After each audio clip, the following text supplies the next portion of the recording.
that weren't as profound or interesting as the canon that we inherited through Constantinople and through through the Protestant Reformation, right?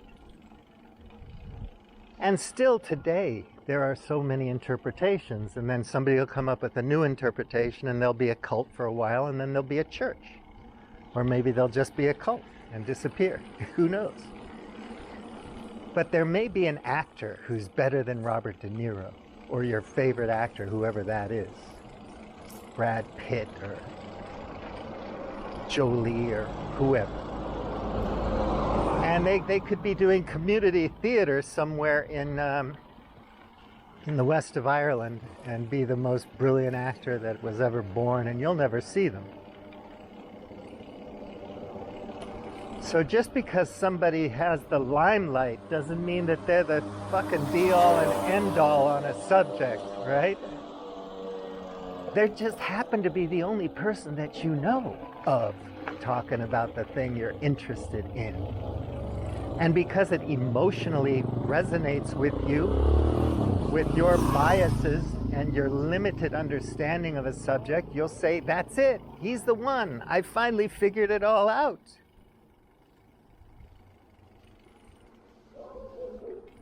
And I'm suggesting that you take a little time and look around. Hola. Bom dia. Hi, how are you?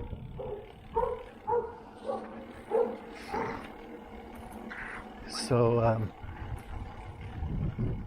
and when you do that, you'll get a whole bunch of people just really mad at you because you said something bad about their guy.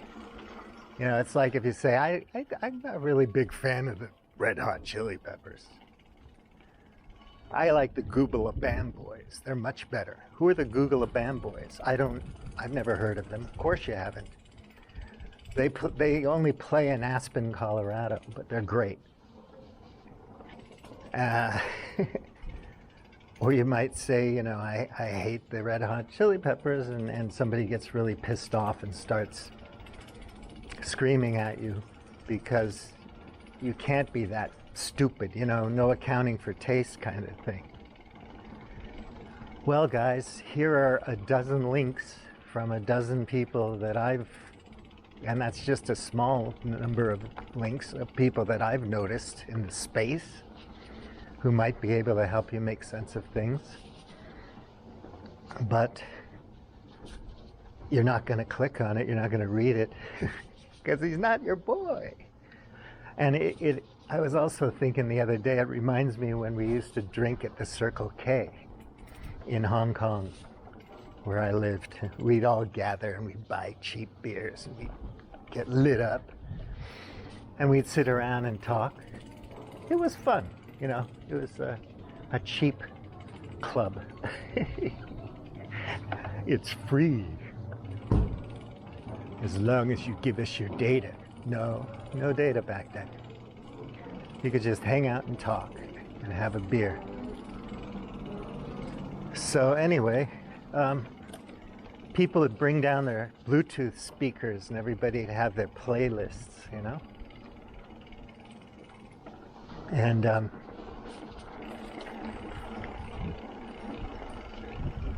you know, different people have different tastes, hard rock, you know, death metal, whatever.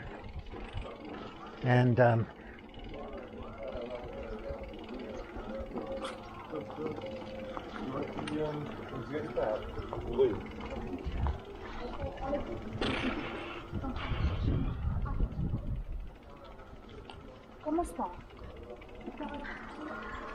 so anyway, I have these weird playlists of stuff that I scrounged around for, like Russian musicians and Spanish and Ukrainian and Latvian and, you know, Bhutanese and Indian and other kinds of weird, like, alternative whatever.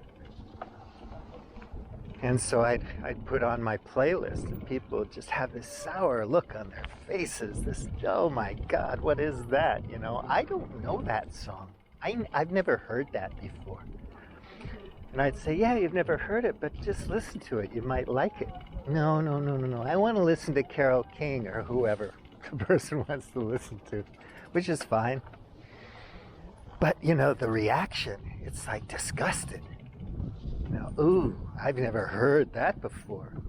And that's the kind of reaction you get from people when you tell them that their guy, maybe not, he doesn't know everything. Or maybe he's wrong. He could be wrong. And they just get disgusted, you know. They get this, oh, you're insane. And then they want to list out every point you made on some brief little thing. You said this. This is what I think about. It's funny. And, you know, if I were at the Circle K, I also find it kind of sweet and amusing in a good way, not in a derogatory sense, that strangers talk to you on the internet and care about what you think. You know, it's like, I want you to know I disagree with you. I think that's kind of lovely in a way. You know, somebody's there, they have a few extra moments, and for some reason they think it's important to let you know what they think. I really appreciate it, even if they tell me I'm a moron. I mean, here I am, riding around aimlessly, making a video, when I could be in Hong Kong at the Circle K, drinking beer. Both things are fun, in different ways. I wonder if I can get down this way.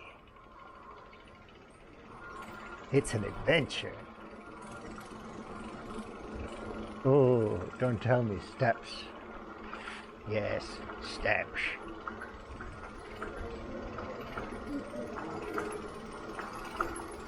Oh no, not steps. Just very steep. Yes, steps. Steps. Well, I don't want to freak out the elderly couple. I'm a senior citizen, but I don't think of myself as old yet. Maybe if I live another 10 years, I'll start to think I'm getting old. But as long as I can ride around on a bicycle and form sentences, express myself through language. I mean, I'm not that eloquent, but you know what I'm saying. I won't consider myself old. I'll be old when I'm frail. I have to go carefully because I don't want to hit anybody down here at this intersection. So these narrow streets are not for bicycling. I'm kind of cheating. So if there are people, I really should get off and walk.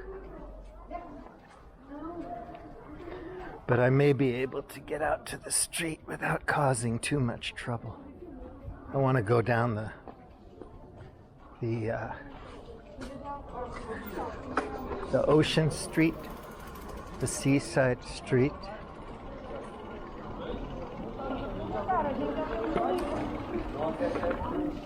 Trust me, people, I'm not going fast.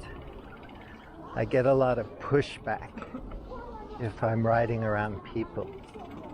And drivers here are fairly considerate about crosswalks and pedestrians, unlike other places I've been in the world and lived.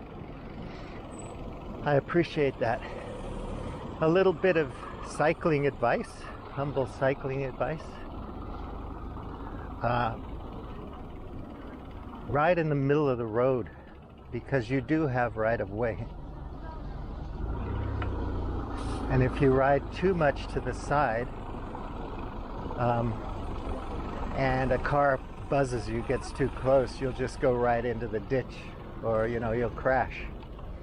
So you got to give a conscientious driver a chance to see you and maneuver around you, slow down, maneuver around. and not think that you're not on the road. It's risky riding in traffic, no doubt about it. But yeah, you can do things like that. This is a cycling path here, so I don't have to worry as much. I just have to pay attention to pedestrians and other cyclists, but still.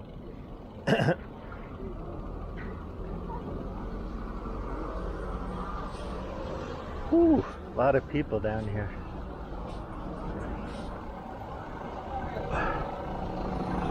Convertible Beamers. Bon moi.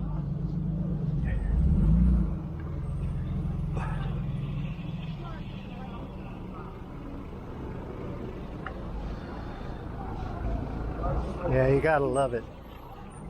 Summertime, man.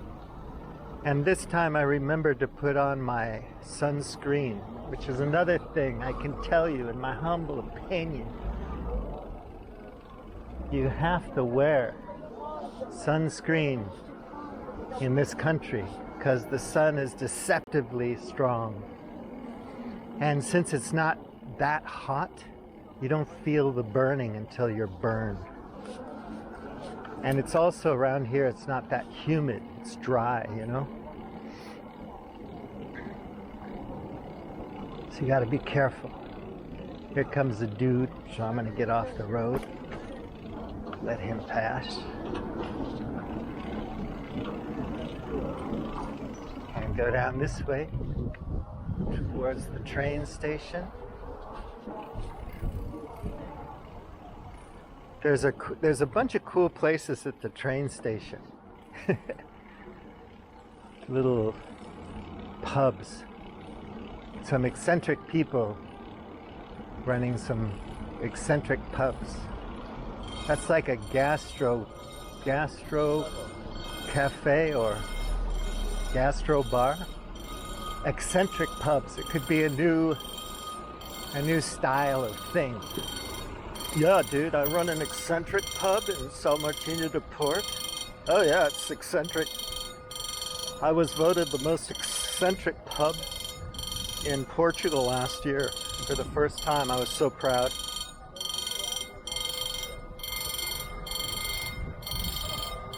Oh, Augusto 22, bullfighting.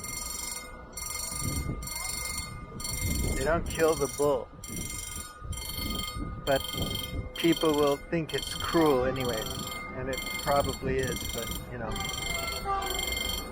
Here comes a choo-choo train.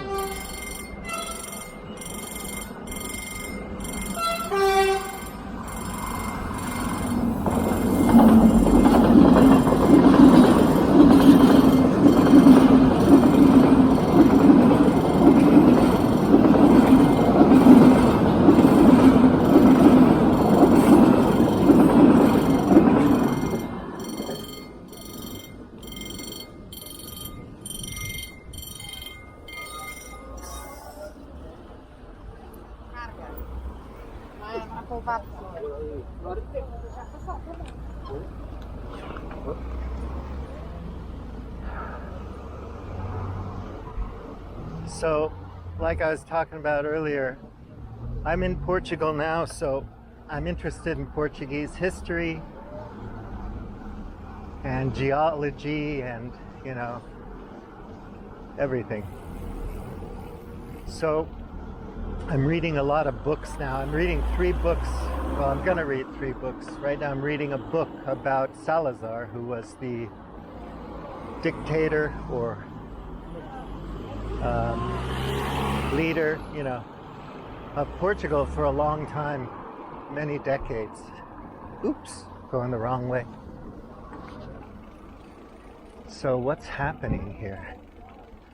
Are they waiting for the takeaway? This is a popular restaurant, it looks like. So I'll just show you this eccentric zone here real quick.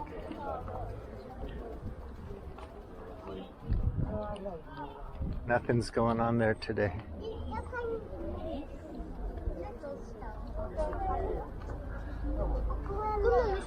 Anyway, the pit stop is the eccentric bar that I was talking about. It's not open today. It's Monday, so maybe it's day off. But in the summer, a lot of times they'll have food trucks here. There was a good Thai food truck here last year. People are friendly, so it's easy to like keep in touch with people you meet, like food truck people and whatnot. They were nice. Portuguese guy, Thai lady.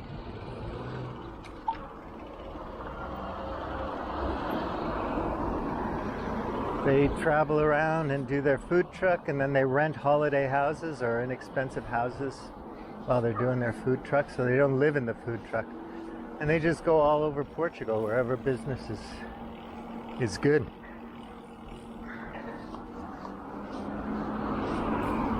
So yeah, entrepreneur, man. With all the gig economy jobs, people are gonna wanna go to an eccentric pub. So get out there and brand yourself, baby. Get your Instagram going. Get your Pinterest. Take a lot of pics of the interior and the wonderful, beautiful clientele.